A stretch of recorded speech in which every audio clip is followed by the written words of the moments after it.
It's November 27th. This is Arizona Mining Review. I'm your host, Lee Allison, here at the Arizona Geological Survey in Tucson. And as usual, we start off our show with a chat with Nyal Niemuth, head of our economic geology section for the survey, based up in Phoenix, who's been watching what's going on in mining and mineral resources around the state. So, Nyal, welcome back. And what's new and exciting this month?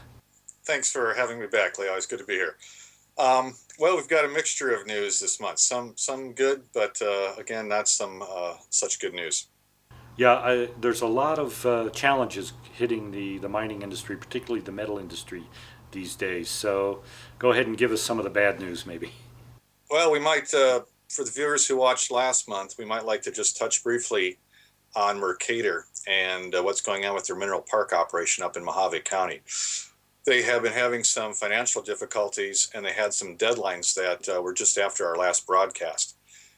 What we've learned since then is they've had 2 extensions by the lenders, and those can be extended even further. They've had their third quarter financial report out, and we've learned a little bit of how they're dealing with that. They've had to report some impairments to their financial situation. They've also been able to obtain a deferral of some silver that they're obligated to give Silver Wheaton, who is one of the parties that provided some funding to get their mill completed. But they're still kind of painting themselves into a box with that. And now they've got until the end of this month, again, to come up with some solution. And I had hinted at it, but certainly we see it reported now in their third quarter results. The revenues are declining and their costs are up. And certainly those lower copper and molybdenum prices are part of that problem. How big a mine was that projected to be, and what kind of numbers were they originally looking at in cost per pound of production? You know, they had done about a 3-phase expansion of their new mill, which got them to about 50,000 ton per day. So that's a pretty good sized operation compared to, many of our large copper operations, open pit, milling facilities. That's about a good half size. Compared to some of the bigger mines? Compared to, like we see south of Tucson or in the central part of the state. Mission, Sierrita, Baghdad, those operations would be about twice as large in terms of the milling capacity. I don't recall what their costs were predicted to be, but I know when they did their feasibility study and their pre-feasibility study, certainly they were was part in that period where we had higher prices. And so that may be part of the challenge too, just the global retreat on some of these commodity prices, making it harder for all of the mines to bring in the investment that they need to get these new operations going. Yeah, and with this situation, it's tough for them to get additional capital that might let them extend these payments or restructure those payments. Well, any good news coming out of that part of the world? Well, we might like to discuss what's been going on in one of our world-class deposits that's been kind of quietly plugging away at sinking their shaft. That would be a Resolution Copper. Right, up by Superior. Yeah, about 60 miles east of Phoenix. They've been, the bottom, to get underneath their deposit, they need to basically get about 7,000 feet deep, and they've been sinking a new shaft, which they call the number 10. And they reported a couple of weeks ago that they had hit 6,600 feet out of a proposed 6,950. So they've got 350 or so feet to go. That's the good news. If it will, some of the bad news there is they've had to lay off some of their contractors as the working conditions at the bottom of the shaft had reached 116 degrees plus 100% humidity. So they're going to delay continuation of that project until mid-2014 while they bring in some improved engineering solution and then execute that improved ventilation.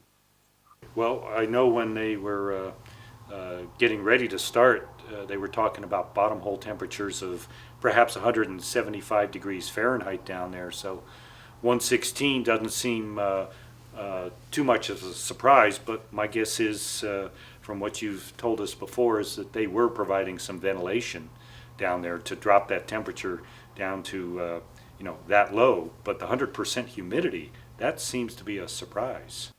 Yeah, I'm sure the workers don't enjoy that free sauna. That's got to be tough. Well, now there's some news on the regulatory, permitting, legal side of resolutions plans. Congress pulled the was going to vote on the land swap bill, but that bill was pulled. What's going on there?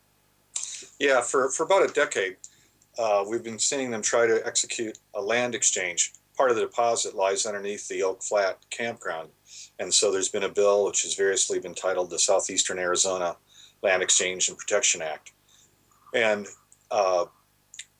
maybe in looking forward to getting some support for the passage of that bill, they had announced a week ago, let me go back on that. No, it was on the 11th of November that they were going to release to the public, and then at the end of that same week, release to the Forest Service their preliminary mining plan for the project. Okay, and then the bill was scheduled, but my understanding is the San Carlos Apache tribe, which had raised some concerns before, has gone taken their call out for opposition to the mine to Native American tribes across the country, trying to line up support. And as a result of that, Representative Gosar here in Arizona decided to pull the bill and see if they could work out something with the tribes. Yeah, that's basically correct. The San Carlos Apache tribe was able to lobby a lot of the other tribal interests across the country to oppose passage of the project until or the land exchange, until they saw some of those issues addressed. So my understanding is Representative Gosar's out trying to talk to some of those tribes and see if they can work this out and see if they could move the bill forward or find some kind of resolution. No pun intended. Let's hope they can. Right. Okay. What's happening up in northern Arizona in the uranium fields? Well, we've got another project that the Forest Service had reviewed in the past and given its go-ahead to, and that would be Energy Fuels Canyon Uranium Project. Energy Fuels had recently resumed sinking the shaft there and obviously installing the associated surface facilities. And they had sunk that shaft about 300 feet of a proposed 1,500 feet, but there have been a number of groups largely opposed to the project who were suing the Forest Service for failing to properly update that in terms of the current context. The project was approved about a decade or more ago. And so the Ninth Circuit Court of Appeals was in the position to issue an emergency injunction to their proceeding with the sinking of the shaft.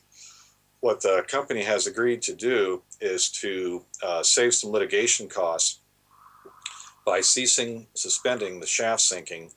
That way they don't have to litigate the procedural aspects. Instead, they can just focus on the actual merits of the case. And that injunction or that suspension will be in place either until the court has issued a decision or until the end of 2014. Wow. Okay. Well, a lot of challenges to the industry these days, a lot of uncertainty out there. Nyal, I want to thank you again for giving us the latest news, even when it's not something that the industry is particularly excited about these days, but hopefully some of these issues can be resolved. But I do understand that your alma mater did pretty well beating Indiana. What was it? What was the final score? 53-3? 51-3. 51-3. Go Badgers. But we've got some encouraging news we can talk about for the exploration community. We were fortunate enough to recently receive a donation of over probably 15 years exploration data from Thornwell Rogers. Thornwell is a NAU graduate, so he's got experience in his thesis and some of his career working in the volcanogenic massive sulfide terrain of central Arizona. But a lot of work in the last decade, he's been working in porphyry copper in Pinal, Pima, Cochise counties. I've just briefly gotten to look at some of the contents of the 41 boxes of file data that he's donated. Oh, that sounds great. That ought to be a tremendous addition to the files that we've got from mining companies and geologists from across the state. But that's got to be a valuable addition. Yeah, we don't want everyone to be rushing down here yet. We've just received the boxes. We need to do a little of archival protection of the data, get it organized a bit before people can access it. And obviously, to be even further down the road before we get to creating all that metadata and scanning that and getting it online. Right. Well, I know you and your team are working your way through something like 400,000 pages of files and 10,000 maps and thousands of photographs. So this is going to take a little bit more time to get through them all, but it's always good to make sure that these files aren't being lost, thrown away, or forgotten about. So that's great news. We want to thank Thorny for his contribution. And these are will be low-cost access to this data, and we all await those better metal prices or improved technologies that let these projects become economic. Sounds good. As usual, Niall, thank you again, and we'll follow up with you next month. Have a good Thanksgiving. You too, Lee. Bye-bye.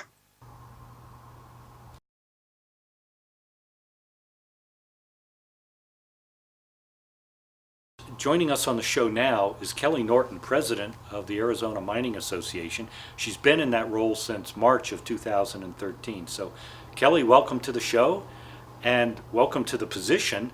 And for those of our audience who's not familiar with the Mining Association, could you tell us a little bit about the organization and what it does? Sure. The Mining Association represents the hard rock mining companies in Arizona. It started in 1965, and there were three original members, which it was Phelps Dodge, it's Freeport-McMoRan, Copper and Gold now, ASARCO, and BHP Billiton.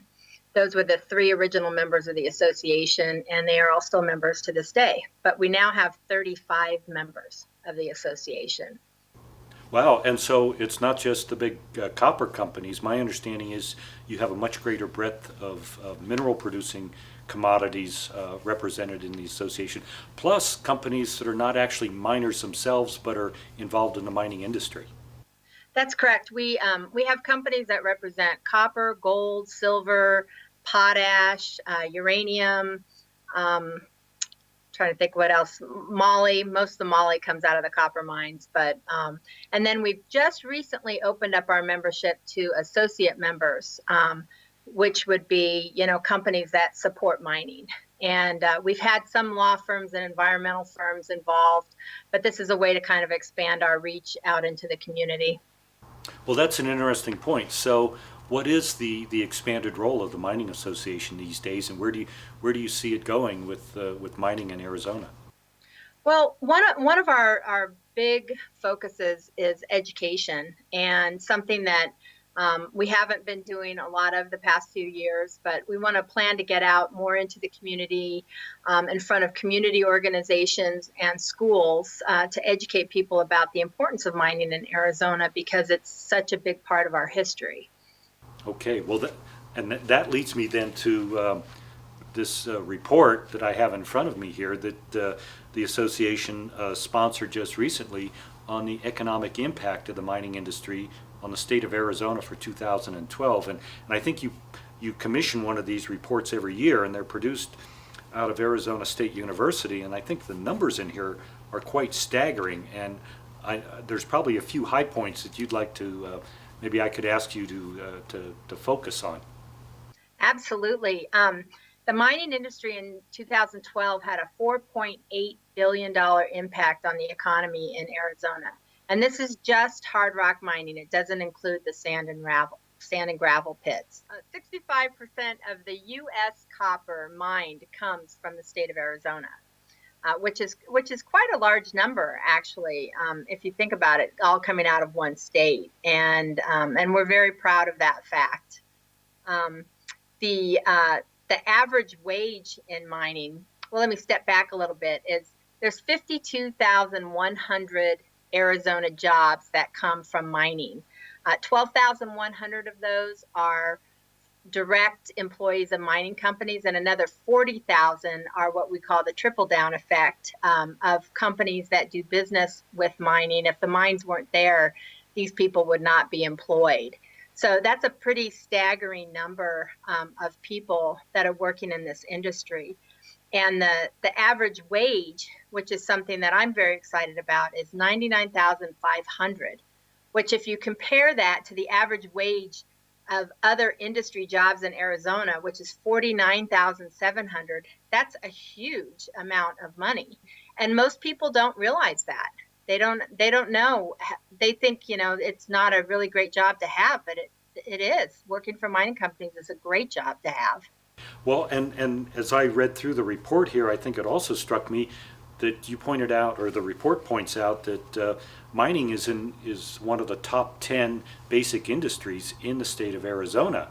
And I think we hear a lot of comments that, well, mining isn't important to Arizona anymore. We don't really need to have mines because it's such a minor part of the economy. But in reality here, it looks like not only is it a significant part of the economy, but those involved with it are not only making a lot more, perhaps twice what average Arizonans are making, but I was staggered also by the amount of taxes coming from industry and mining jobs back to the state compared to other jobs. That's exactly right. That's a big number for me. $500 million in state and local taxes, which is a lot. Mining companies actually pay a lot of taxes. The total taxes per worker paid by the mining companies and the worker themselves is 24,700, which if you compare that to workers in other industries, the total between their companies and their individual employees is only $6,900. So if you look at the potential of mining in Arizona going in the future with all of our future mines that are going to be coming online, we hope. That's going to add another 20 to 25% to those numbers, which is huge in terms of the amount of employees, the amount of taxes. It's really going to make a big difference in Arizona. When you say the 25%, is that based on the mines that are being permitted or going through the review process right now? Yeah, there are 4 right now that are in various stages of the process that would be substantial mines. Resolution Copper Project up in Superior, Rosemont south of Tucson, Wildcat Silver south of Tucson, and then Florence Copper out in Florence. So if those 4 properties come online, it would be 20 to 25% increase in the amount of employees in the state, and which would mean the amount of taxes and everything else. And we included their numbers for their current employees in these numbers, even though they're not bringing anything out of the ground yet. But they're still paying their salaries and spending money trying to get those mines developed. Absolutely. And you think about what those taxes go for in terms of education, roads, libraries, it really is a big number for our state. And very important for people to understand that. Right. Well, as I was looking through the report, one of the things I noted at the back was the percentage of the population in Arizona that's involved in just copper mining alone, and you compared that to hard rock mining, I think nationwide, and the percentage or the numbers 33 times more people are involved in mining in Arizona than in mining across the country. 33 times. That's staggering. Yes, it's a huge number. Absolutely. And the beauty of it is the copper deposits, as you know, it's not something you can go mine somewhere else. They are in Arizona, and so it's a great opportunity for us as we grow in this industry to increase that number even more. Right. Well, and it sounds like with the expanded membership and the public outreach and education programs you have, that you're well on the way of helping Arizonans understand much better the role of mining in the state and its impact on the economy. We're working on it. Okay. Kelly, thank you very much for joining us today, and best of luck. And it's not so much a new job anymore, but I think this report demonstrates the value that the mining industry brings to the state and the value that the association provides to the mining industry. So we'll hope we'll get you back on at least next year when the next report comes out. Sounds like a plan. Thank you. All right. Thanks, Kelly. All right. Bye. Bye-bye.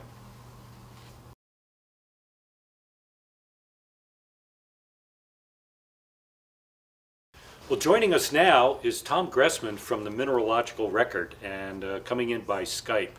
And for those who don't know, the Mineralogical record is produced here in Tucson. So, Tom, thanks for joining us. And how did this magazine end up being produced here in Arizona? Well, that's an interesting question. It was the Mineralogical Record was founded by the former curator of the Smithsonian, John White, and it first was published in the state of Maryland, 1970. It moved to Tucson, I believe, around 1976. Wendell Wilson took over. He got his PhD at the University of Minnesota, and Mary Lynn White, John's spouse, was the circulation manager, and she preferred to live here. This is where her family was. So everyone migrated back to Tucson, and that's where it's been since. Okay, it sounds like for quite a while. So it's become a real champion of the mineral collecting industry worldwide, and it's exciting to see the operation here. Can you describe a little bit about who your readers are, who your audience is? Yeah, we consider ourselves we're a 501c3. We're a nonprofit scientific journal. Our readership consists of collectors worldwide, universities, libraries, and professional mineralogists and geologists. About 1/3 of our subscribers are outside the United States, so we have a worldwide audience. Okay. Well, I know you have a lot of theme issues, and I've got a couple of them in my hand here. One is this 50-year history of the Tucson Gem and Mineral Show, and another one on Treasures of the Queen on the Bisbee exhibition, and the special supplement to the Mineralogical record on the Tucson show. I understand this has been a fairly popular product, and a lot of your theme issues have really generated interest worldwide. Yes, that's true. We're fortunate, being a nonprofit, our mission as a scientific journal is to disseminate information. We're fortunate to be able to develop a series of supplements that our subscribers get as a gift, not part of their normal subscription fee. And the Bisbee issue was one of them, thanks to the Freeport and the Graham family and so on that assisted in the financial underwriting of this publication. And yes, it's been very popular. Bisbee is one of the great locales of the world. And this is also an example of a mining company who was enlightened enough to understand that these mineral specimens, these crystals, are treasures of the United States and treasures of the world. And they are, in their enlightened view, they have done certain activities and mined in certain ways that they were able to preserve these. That's not always been the case around the world.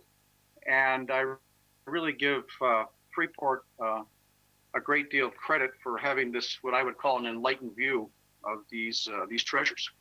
Well, that's a good point, because there is a little bit of tension, I understand, among some of the mining companies about shutting down or to let collectors in, or the slowing of the process. So it's easy for a big company to get in there with their shovels and dynamite and just kind of blow through things. So that's really exciting to hear that Freeport's been supportive of this effort. What have been some of the most popular issues or themes that the Mineralogical record has published? Well, some of these supplements that we've been doing in the last year or two, and there's more coming, have been extremely popular. One of the things that collectors like to do is to go to people's homes and see their collections. I don't know of any collector that I've ever met who doesn't love to do that, or have, and many people also love to have someone come over to their homes to see their favorite pieces. And some of these supplements are just that. We did one, Mineral Collections in Arizona, where you get to go in to the homes, in essence, through this supplement, this publication, and see the favorite pieces of these collectors. That's been extremely popular. We also did one on private mineral collections in Italy, which is fascinating, because many people would not have the opportunity to be able to get into the homes of some of the connoisseurs of mineral collecting in Italy. We just did one that people are getting in their mailbox right now on the crystal gazers and their friends from Northern California. There's one in the works for collectors in Colorado. And we also have a lot of special reports. Wendell Wilson and I just returned from Beirut. We were the only scientific journal invited in the world to attend the grand opening of the Min Museum in Beirut, which is Salim Eddy's collection that he has on display at the university there, and it's probably one of the finest, if not the finest, private mineral collection in the world. And so we have an article coming up in January and February issue on that museum. So that'll be a unique look, and the first look at some of those pieces, which include not only spectacular aesthetics, but world-class examples of very rare species in euhedral crystals. That's interesting because I've been hearing a lot of buzz around the community about that collection and the opening of that display. So your timing is impeccable in coming out with an article on that. I suspect. Yeah, we're very pleased to be able to go to that, to be invited. Talking about the next generation of collectors. The next generation of collectors, that's a challenge for us because many magazines, if you study just publications in newsprint, newspapers, magazines are on a decline. Actually, in 2013, we're actually increasing in our number of subscribers. I think the Mineralogical record has truly become a database for people. If you look at a collection of the MR going back to 1970, most of the information is still valid. Our goal is to create the definitive locality article on each issue. In other words, if we do an article on a particular locality, we want it to be the definitive article. And so the MR has become a database, not only for mineral collectors, but I frequently get inquiries from universities and from professionals. And eventually we're going to be able to digitize this. This is what we want to do. So we have it in a PDF format. We're starting to do that. It takes resources to accomplish this.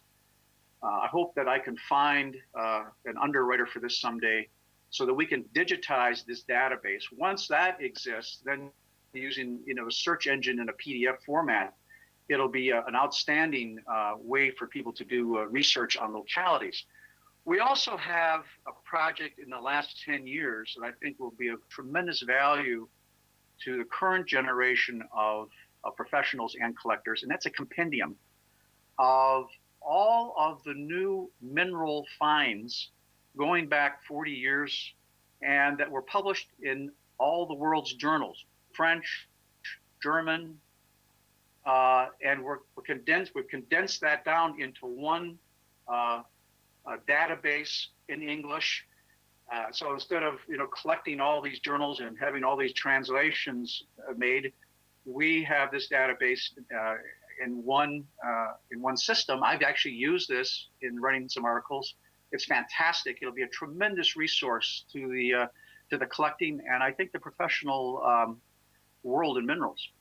We don't know exactly when that's going to be released. I suspect it'll be released in the next few years. It'll probably be in a hard copy and a data format, but that is a major project, a decade-long project that we've been working on. I think it'll be, in retrospect, long after our current generation on this magazine had been replaced. I think that's going to be one of MR's major contributions. Certainly sounds like it. In fact, I think we need to follow up with you after this interview and talk about how we might be able to collaborate, because your vision of what you're doing in the digital world fits in exactly with the view that we have, and we're currently digitizing 400,000 pages of mining history files for the state, but we don't have the mineral resource, the mineral collecting resources, so we may be able to collaborate here. So I think when we get off camera here, we ought to talk a little bit more about ways that we might be able to leverage some of our resources. Yeah, we're moving into the 21st century in a number of areas. We're on Facebook now. The MR has a Facebook. We're using Constant Contact, Stumble, and we're getting a remarkable response. I'm seeing younger people, new collectors, young professionals subscribing or inquiring about our publication. I think one of our challenges is that we have a world-class publication, but not enough people know that we exist who would have potential interest. And that's one of our strategies now, is to use those new formats to introduce publication to individuals who would have interest. And so far, I'm seeing remarkable success. That's great. I'll make sure that we get your Facebook address up on the screen here with this interview. So absolutely. Yeah, that'd be great. Yep, and we need to be talking about linking with you on our pages on our website as well, because it's a great resource that you bring to the community, and having you based here in Arizona is just a real plus for all of us who are want to be collectors, or we just want to go in and see what everyone's doing. So, but Tom, we're running out of time for today's show. I want to thank you. This has been really exciting. Congratulations on all the successes and all the great projects you have underway, and I think we're all excited, looking forward to the next issues of Mineralogical Record. Well, thank you very much for inviting us to speak this morning. Greatly appreciate it, and take care. Great. We'll see you at the Mineral Show this year too. Absolutely. Please stop by our booths. We'll have 2 booths there. Right. As always. Thanks. Okay. Thanks for tuning in today. Our producer-director is Mike Conway, broadcast engineer Jordan Maddy, behind the camera today Jenna Favel, and as usual our set and logo design and graphics done by Stephanie Marr and Arnie Bermudez. We look forward to seeing you again next month on Arizona Mining Review.